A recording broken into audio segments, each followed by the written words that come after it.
5년 이상 꾸준히 잘 되고 있는 고기 프랜차이즈 보신 적 있나요? 저는 생각나는 게 없더라고요. 그래서 5년간 자료를 모두 찾아봤습니다. 이 그래프는 2014년에 매장 수가 가장 많았던 고기 프랜차이즈 1위부터 7위까지인데요. 5년간의 매장 수 변동을 추적해 봤습니다. 매장 수 1위였던 신마포 갈매기를 한번 볼까요? 2014년에 370개점이었던 가맹점이 2015년에 310개점, 16년, 17년 쭉쭉 떨어져가지고 2018년에는 160개점 수준으로 급감했습니다.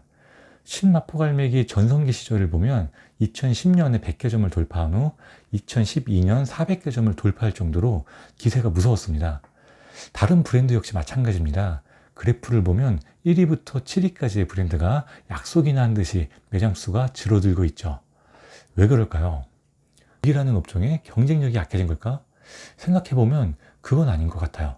2014년 이후에도 무한리필 삼겹살이나 차돌박이, 무한 양념갈비 등등 뜨는 브랜드도 많았거든요. 그렇다면 다른 업종은 어떨까요? 고기와 마찬가지로 프랜차이즈 유행이 금방 지나갈까요? 프랜차이즈 하면 치킨이죠. 그래서 치킨 프랜차이즈도 비교를 한번 해봤습니다. 2014년 치킨 프랜차이즈 매장수 1위부터 7위까지입니다. 그래프를 보면 5년간 매장수가 페리카나 외에는 그대로거나 상승세를 보이고 있죠. 그 외 다른 업종의 프랜차이즈들도 더 살펴봤는데 고기처럼 매장수 증감이 급격하게 나타나는 업종은 찾아볼 수 없었습니다. 그렇다면 왜 유독 고기 프랜차이즈는 유행이 금방 지나갈까요? 이렇게 유행이 금방 지나가는 그 이유를 먼저 알아야 고깃집이라는 아이템의 특성과 성공 포인트를 알 수 있습니다. 일단 그 이유부터 추론해 보겠습니다. 잠시 당부의 말씀 드릴게요. 프랜차이즈 기준으로 설명을 드릴 거라서 개인이나 직영 브랜드는 경우가 다를 수 있습니다. 그리고 차돌박이 프랜차이즈를 예로 들 건데요. 어떤 한 브랜드를 특정해서 얘기하는 것이 아니며 이해를 돕기 위한 예시라는 점을 말씀드립니다. 그럼 차돌박이 브랜드의 흥망성쇠에 대한 얘기를 시작해 보겠습니다. 먼저 차돌박이가 소의 어떤 부위에 해당하는지 이미지를 한번 볼게요. 소 앞다리 뒤에 화살표 부분 보이시죠? 저 부분이 차돌박이인데 전체 소에서 차지하는 면적이 매우 적은 부위라는 걸 알 수 있습니다. 하지만 수요가 많았던 부위가 아니기 때문에 가격이 저렴한 편이었죠. 과거의 고기 시세를 한번 보시죠. 2014년에 마트에서 실제 판매했던 1등급 한우의 부위별 가격입니다. 차돌박이 100g당 가격이 5,190원으로 안창살, 등심, 부채살 이런 부위보다 훨씬 저렴한 걸 알 수 있죠. 그러다 보니 차돌박이가 시장성이 있다고 판단하는 프랜차이즈가 나타날 법합니다. 그 중에서 컨셉을 잘 잡은 뜨는 브랜드가 출연하게 됩니다. 흔하게 먹지 않던 부위인데 싸고 맛있고 컨셉도 흥미로우니까 고객이 줄을 서기 시작합니다. 입소문을 타고 가맹점이 증가하게 되죠. 이 시기에 들어가는 가맹점은 아주 만족스럽습니다. 고깃집이 장점이 객단가가 높고 술도 많이 팔린다는 점인데요. 게다가 수급이 원활한 부위라서 재료비도 높지 않은 거죠. 즉 영업시간 대비해서 매출도 높고 수익성도 좋은 겁니다. 그렇게 가맹점이 늘면서 프랜차이즈 본사는 고기 업체에 대한 협상력이 커지게 되죠. 그래서 차돌박이를 더 싸게 매입할 수 있게 됩니다.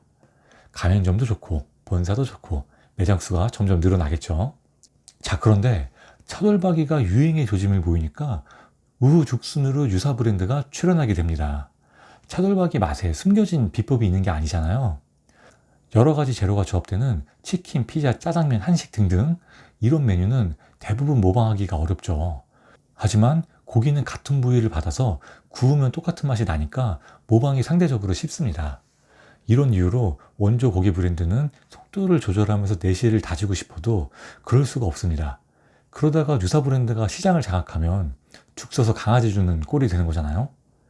어쩔 수 없이 원조 브랜드가 달아나고 유사 브랜드는 쫓아가면서 매장 수가 급증합니다. 그러면서 본격적으로 차돌박이의 대유행이 시작됩니다. 이제는 개인 브랜드 고깃집에서도 차돌박이를 도입하는 곳들이 많아지게 됩니다. 차돌박이가 소 한 마리에서 얼만큼 나오는지 다시 한번 볼까요? 소 한 마리에서 나오는 차돌박이는 이렇게 한정되어 있습니다. 그런데 저 적은 부위만 집중적으로 시장에서 소비가 되니까 이제는 공급이 부족하게 됩니다. 이제 본사는 간절히 원합니다. 고객이 차돌박이를 그만 좀 드시고 다른 메뉴를 드시기를요. 그래서 다른 부위를 출시하고 홍보를 아주 열심히 합니다. 차돌박이가 조금만 들어간 식사 메뉴나 안주 메뉴도 내놓죠. 하지만 야속하게도 고객은 차돌박이만 계속 주문합니다. 왜냐하면 차돌박이 집이니까요. 이 시점이 고기 프랜차이즈가 태생적으로 가장 극복하기 어려운 한계점입니다. 다른 아이템들이랑 비교해 볼까요? 치킨이랑 비교해 보자면 프랜차이즈 치킨집에서 닭이 많이 나간다고 걱정할 일이 없잖아요. 대부분 한 마리 치킨을 먹으니까 부위별 수급을 걱정하지 않아도 되는 겁니다. 또 치킨, 피자, 햄버거 같은 아이템은 신메뉴를 개발하면 고객들이 많이 먹어보죠. 반면에 차돌박이 고깃집은 차돌박이를 구워 먹으러 가는 곳이라는 이 인식을 바꾸기가 굉장히 어렵습니다. 어떤 메뉴를 내놓던지 간에 메인으로 차돌박이를 구워 먹고 나머지는 곁들이는 수준이죠. 이쯤 되면 한식이나 중식처럼 수급 걱정할 필요도 없고 신메뉴 개발도 딱히 필요치 않은 아이템들이 부러워집니다. 그렇지만 대부분 이 시점을 극복하지 못하고 차돌박이에 대한 수요가 넘쳐나게 됩니다. 수요가 넘쳐서 차돌박이 공급이 부족하니까 어떻게 되겠어요? 어쩔 수 없이 본사에서 사들이는 차돌박이의 매입가가 상승하게 되겠죠. 이 시점에는 가맹점도 포화 상태라서 더 이상 매장 수를 늘리지도 못합니다. 본사에서도 가맹비나 인테리어비 수익 같은 게 또 끊기게 되는 거죠. 본사 수익이 갑자기 너무 떨어지니까 본사는 차돌박이에 판매가를 인상하거나 품질이 낮은 고기를 공급해야 하는 상황에 내몰리게 됩니다. 안 그래도 매장 수가 급증하면서 가맹점단 매출은 예전만 못한 상태겠죠. 그만큼 늘어난 매장 수 때문에 고객들은 차돌박이가 식상해지고 있고요. 그런데 여기서 가격이 오르거나 품질이 떨어지면 불난집에 부채질하는 것처럼 고객 수가 급감하게 됩니다. 따라서 매장 수도 줄어들겠죠. 여기까지 프랜차이즈 고깃집의 흥망성쇠 과정이었습니다. 고깃집이 유행을 타니까 하지 말아야 한다는 건 아닙니다. 이런 한계를 극복하는 프랜차이즈가 앞으로 나타날 수도 있는 거고요. 하지만 지금까지 추세를 봤을 땐 고깃집은 창업할 때 더 주의해야 하는 아이템인 것만은 분명합니다. 특히 트렌드에 민감하게 반응하고 적절한 대응을 할 수 있는 분이 창업을 해야 되겠죠. 적절한 대응이라면 둘 중 하나일 것 같습니다. 첫 번째는 적절한 시기에 브랜드를 변경하는 것입니다. 트렌드를 잘 따라가는 분들은 현재 브랜드가 쇠퇴하기 전에 다른 유망한 브랜드로 갈아타는 경우가 많습니다. 잘 되는 가게의 브랜드를 바꾸는 것과 망한 가게의 브랜드를 바꾸는 것은 천지차이겠죠. 적절한 시기에 변경을 한다면 새로운 브랜드에서 인테리어비 같은 비용 지원을 받기도 용이하고요. 고객들도 떨어져 나가지 않은 상태로 장사를 이어갈 수 있습니다. 이렇게 브랜드를 잘 갈아탄다면 고깃집은 상당히 매력적인 아이템이 될 수 있습니다. 유행을 탈 때는 매출이 폭발적이기도 하고 수익성도 괜찮은 아이템이거든요. 두 번째 방법은 넉넉한 권리금을 받고 양도를 하는 방법입니다. 재미를 좀 봤다 싶으면 매출이 떨어질 걸 예측해서 그 전에 치고 빠지는 거죠. 이렇게 하시라고 얘기하는 건 아니고요. 고깃집 창업하실 분들이 가장 주의해야 할 점, 이렇게 치고 빠지는 물건을 양수해서 들어가는 걸 특히 조심해야 한다는 점입니다. 매출 높은 고깃집을 비싼 권리금 주고 양수했더니 얼마 안 가서 매출이 쭉쭉 빠지는 거죠. 나중에는 권리금을 낮춰서 가게를 내놓는다고 해도 그때쯤엔 비슷한 매물이 넘치니까 팔리지도 않는 거예요. 팔리지도 않고 매출은 계속 빠지고 덫에 빠진 거죠.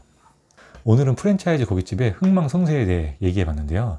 트렌드를 잘 읽고 대처하는 건 정말 고수의 영역이잖아요. 고깃집 창업하실 분들은 당장 가게 하나 차리는 게 문제가 아닌 것 같습니다. 나중에 내가 트렌드를 잘 따라가고 적절하게 대응을 할 수 있는지까지 미리 한번 잘 생각해 보셨으면 좋겠습니다.